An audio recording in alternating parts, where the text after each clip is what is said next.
নদীপথে ভ্রমণ আমাদের নৌকা দিয়ে খুব সুন্দর প্রাকৃতিক দৃশ্য, মহান আল্লাহ তাআলার সৃষ্টি জগতের এক মনোরম দৃশ্য। পশু পাখি আমরা দেখতে পাচ্ছি।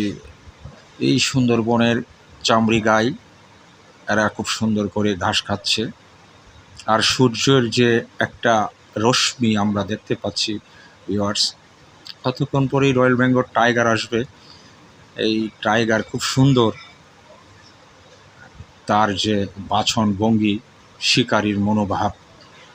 শিকারী তার খাবারের সন্ধানে খুব ক্ষুধার্ত অবস্থায় ঘুরছে, যখনই পাবে থাবা মেরে খেয়ে নেবে। সব কিছুর পরেও প্রাকৃতিক যে দৃশ্যগুলো আমাদের মন কেড়ে নেয়। ফুলকে সবাই ভালোবাসে। ফুল যে পদ্ম ফুটে, খুব গভীর জলের মধ্যে পদ্মের বসবাস।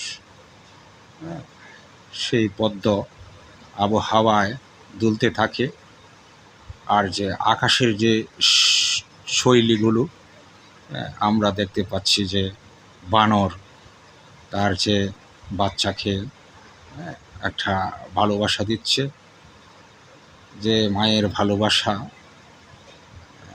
তাকে বাচ্চাকে আঁকড়ে ধরছে। কিছুক্ষণ পরেই সূর্য অস্ত যাবে, পাখিরা কিচিরমিচির ডাকে তাদের আস্তানার দিকে ছুটে যাচ্ছে। তারপরেও যে হাঁসের যে কচি বাচ্চা ছানাটা তার শরীরকে ঝেড়ে দিচ্ছে পানিগুলো, হয়তো তার মাকে খুঁজে বেড়াচ্ছে। ঝর্ণাও অঝুরে কাঁদছে, পানি ছাড়ছে। খুব সুন্দর এই তার শৈলীগুলো। ঝর্ণাও যে কাঁদে, তার যে আবহমান প্রবাহমান থাকে, তার নদীর সাথে সম্পর্ক, তার যে কান্নার যে চোখের পানিগুলো ঝরে যায়। আমরা দেখতে পাচ্ছি যে সুন্দর একদম নির্মল, যে একদম বিশুদ্ধ পানি গড়িয়ে যাচ্ছে। প্রিয় ভিউয়ার্স, এটা হয়তো আমরা দেখছি, কিন্তু ওই দিন আমরা যে গিয়েছিলাম বিরাট এক বড়হাওরে, যেটা এই পানি আবার উত্তাল সাগরের মধ্যে গড়িয়ে যায় এক সময়। এই পানি মহান আল্লাহ তাআলার কুদরতের এক রহস্যের সৃষ্টি। কোথায় যায় এই পানি?